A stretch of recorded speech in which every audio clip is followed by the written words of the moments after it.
Welcome back, guys and girls, to another Impulsive TCG video. Today, keeping it simple like always, we're just doing another discussion. Today I'm just going to talk about like PSA slabs and 10s, where I think some of these cards might be going, especially in a 10. I think there's a lot of growth for a lot of these cards just because they have a lot of demand, and maybe some things have pop issues, or there's just other various issues like demand or scarcity or anything like that. So I just want to talk about couple different cards that I think have a pretty good growth potential. So yeah, let's get started. All right, so the first card I'm going to talk about today actually is a chase card from a certain set. It's going to be the Charizard from Obsidian Flames. Super sick card. It's like $40, $50, $60, somewhere in that range if you get it raw. If you can get a graded copy and a PSA 10, this card is a chase card Charizard. Even the worst Charizard chases, like the Shining Fates one, still $100 raw. This card in a PSA 10 is going to go very well over the next couple of years because it's a Charizard. People are going to want Charizard. This set booster box is already $250 plus. This set's probably not going to get reprinted unless these are going to hit the market over the next 10 years, 5-10 years, because there's just going to be less Obsidian Flames getting open. Just simple supply and demand there.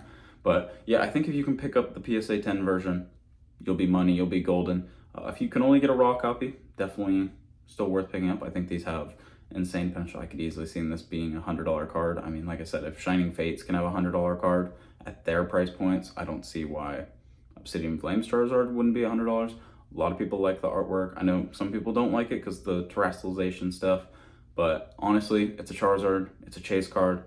If you can get it in a PSA 10, I think you're getting a great deal and something that will have pretty good growth long term, especially now that it's probably not going to get reprinted because it's going to be, moved out of the next block for rotation. So Pokemon's going to focus on sets that are more likely going to be in rotation a little bit longer. The Journey Togethers, the Prismatics, the Destined Rivals, things of that nature. So they're not going to worry about SV Base and other ones like Paldea Evolved.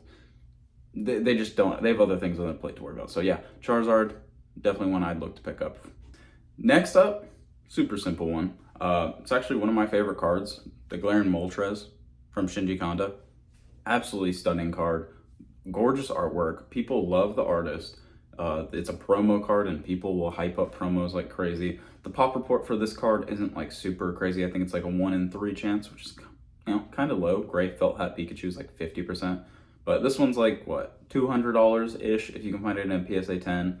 It's a great deal. I think those promos, we saw the Greninja one. That one had a little bit more issues with pop reports and stuff like that, and that's why the PSA 10 shot up so high. This one, great looking PSA 10, great looking card. The red accents with the red PSA slab overall make it look amazing. But it's about $200 if you want to get some raw copies and try grade one yourself. They're like $8, $9, $10 or so. Honestly, fantastic card. I think it'll do pretty well. I also wanted to mention the other birds, Zapdos Galarian and Articuno Galarian. I think I like Articuno Galarian a little bit more than Zapdos Galarian. Both of them would still be great pickups. They both have about the same pop. I think they're about a 1 in 3 chance of getting a 10. Still fantastic pickups. We know promos, after seeing years and years, promos do extremely well, especially full art promos. I think people will look back on the Sword and Shield era and these Crown Zenith 10s, be like, wow, these promos are fantastic. Why did we not like them more when we could have had plentiful amounts of them? So I think we're going to see these are going to start ticking up and up and up in price. I think my order of favorites obviously is Moltres, then Articuno, and Zapdos is probably the weakest of three. Still a cool artwork, but I just don't like the Galarian Zapdos as much. But yeah, that's what I would try and pick up. I think these have insane growth potential as well, just coming down the line. Next up, I wanted to talk about some Paldea Evolved slabs, and a lot of people know the Magic card from Paldea Evolved, and the reason they know this is because Paldea Evolved had horrible quality control. It's like a known fact that Paldea Evolved has some of the worst quality control in Pokemon. It's super hard to grade most of these cards. Magic card being one of them, it's super hard to get an English 10. That's why it goes for $1,500, $2,000. Now, I wasn't going to mention the Magic card, but one of the cards I did want to mention because, there's a lot of girls that are getting into Pokemon, and one of their favorite cards is the Fido PSA 10. I think this card overall has a low pop. I think there's like 40 or something like that. It's extremely low pop. The price is already like $200 plus for a PSA 10.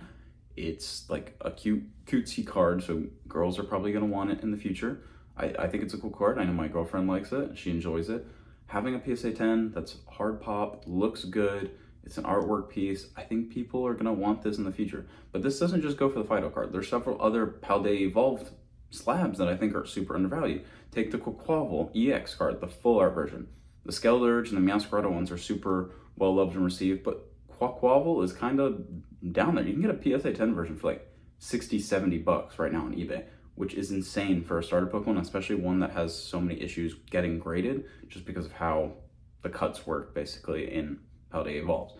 But like, I know it's not everyone's favorite starter, but it is still a starter Pokemon. Starter Pokemon typically do good because even if there's a smaller percentage of people that like it, like a Bulbasaur, less people like Bulbasaur and Squirtle, it still has fans that are going to want the card.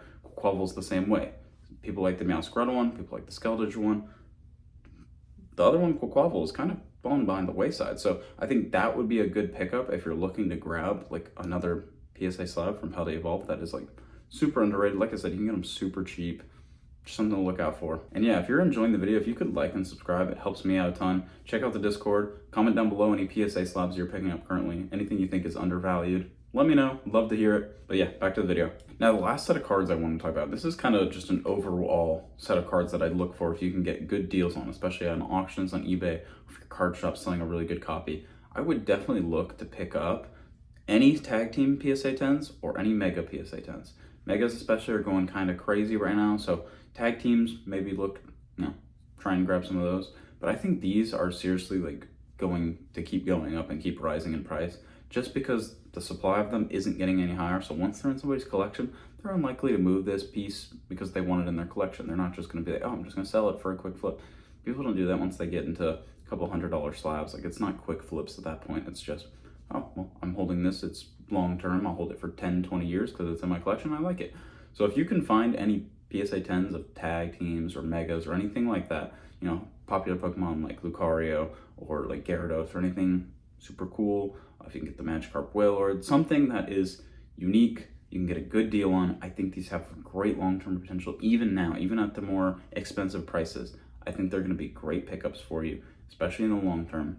But yeah, that's pretty much what I have for this section, is just tag teams, megas. I think they're undervalued still. Mid-era is kind of where everyone's flocking to because the kids that grew up in mid-era, I remember I was 12 years old, I think, when X and Y came out, 11, 12, 10, somewhere around that age. Those kids are starting to graduate high school and college now and are starting to enter the job force, and they want to relive their childhood because now they're working full time. They want to get cards that remind them of how simpler days. Nostalgia is already hitting. It's why millennials always flock to Gen 1 with 151. It's gonna happen again with Gen Z. So that's why I expect Black and White will do better long term rather than short term. But yeah, if you can pick up any tag teams or megas, definitely do it for a good price. And with that, that's pretty much all for my list today. If you do enjoy the video, I appreciate y'all stopping by. I definitely would try and pick these up if you can.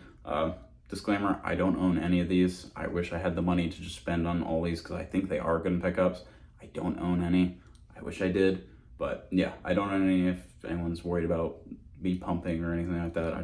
I don't. But yeah, thank you for checking out the video. Like I said earlier, if you want to like and subscribe, it would help me a ton. There's a Discord link in the description. Would love to get more people in the Discord. We've got already like 40 plus people in there. Pretty active. We like to ask questions, any deals that come along. We show each other off. So if you want to join that, greatly appreciate it. Otherwise, I think that's going to be it for today's video. So appreciate it. I'll see you on Friday.